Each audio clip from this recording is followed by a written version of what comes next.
Hi everyone, this is my case study report. I am Claire Armstrong.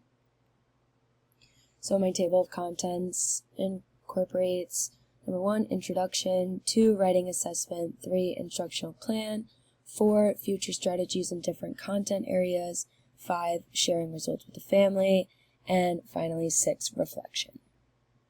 So my introduction is that this case study took place at an outdoor picnic table at the Central Valley Pool.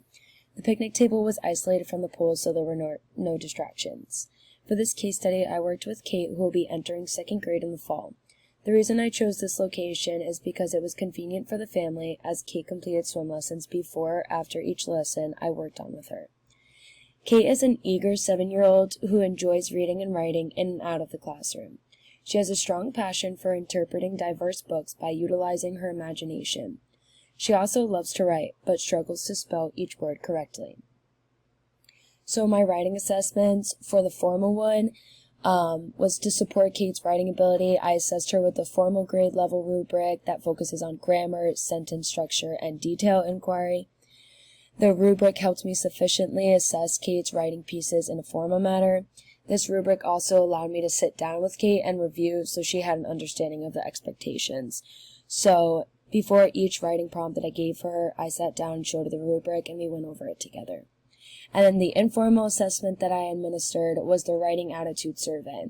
This survey allowed me to comprehend Kate's relationship with writing in an informal way. Throughout this informal assessment, I was able to learn that Kate enjoys writing to an extent. Kate likes to write in her free time about topics of her choice, but when a topic is administered that she does not find interest in, she does not enjoy writing.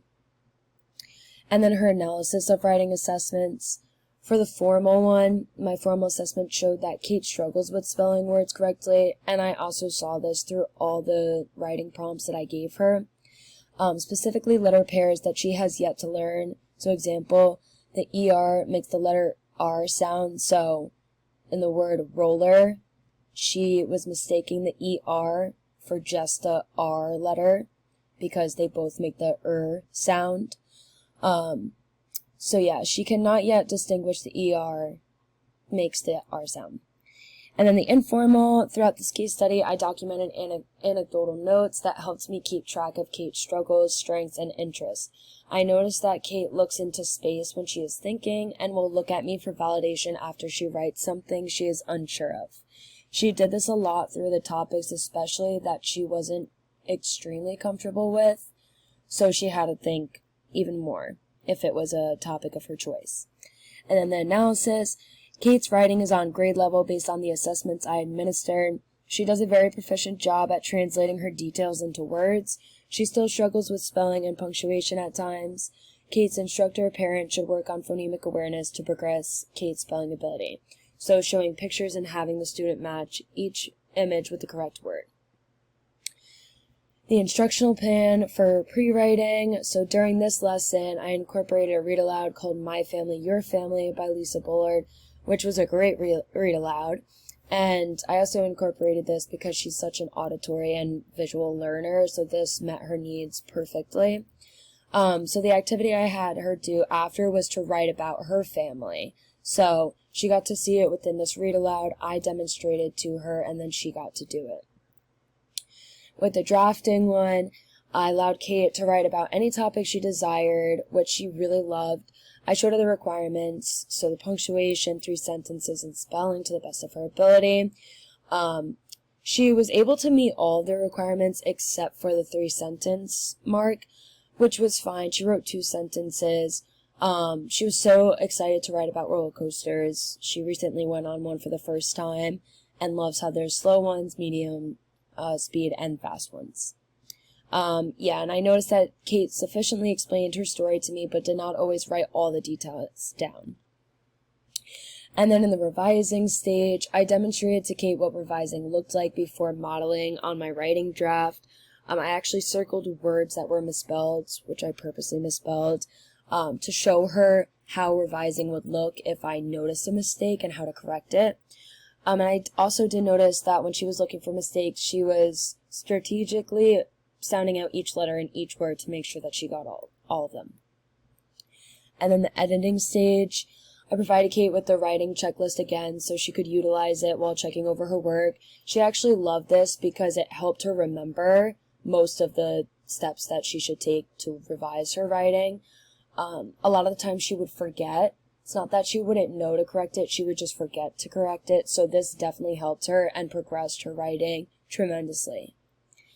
And then the future strategies in different content areas. For science, the teacher or parent can teach these strategies in an outdoor environment and base the topic on a topic related to science. For example, the teacher can bring the class outside and ask them to write a story about the environment around them. So the season that they're in, the weather, or animals. I definitely noticed a difference too of bringing Kate outside to administer everything within this case study. She definitely focused more and felt more comfortable, and the nature just brought her a better sense of paying attention and more engagement. Math, the teacher or parent can incorporate these strategies by asking the child to write about a math problem.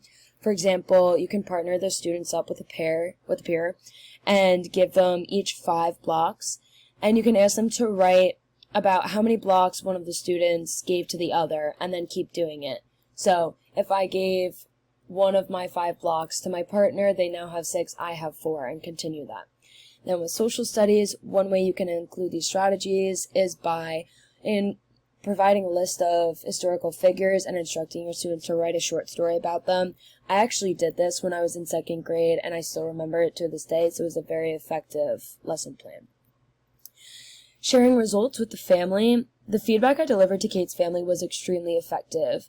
Throughout the whole case study, I noticed some of Kate's strengths and weaknesses that were not recorded in any of the assessments previous to the whole case study. So I told the family that she is a visual and auditory learner based on her performance with the read-alouds and visuals incorporated in my lessons compared to the ones without.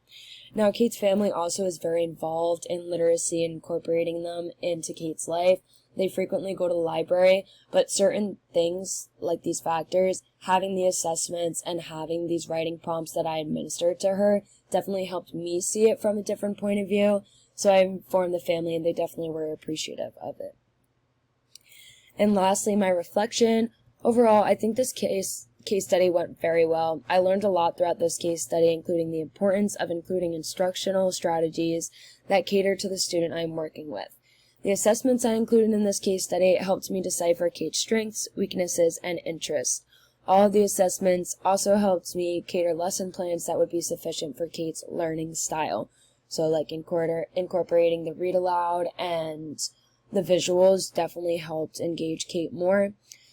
Kate's family was extremely flexible with the time and communicated effectively within all our interactions with one another. There was a few things that I wish that I did differently with this case study, but one of them is I really wish I administered more formal assessments so that I could get a better understanding before completing the case study. I feel like I kind of was empty-minded going into the case study.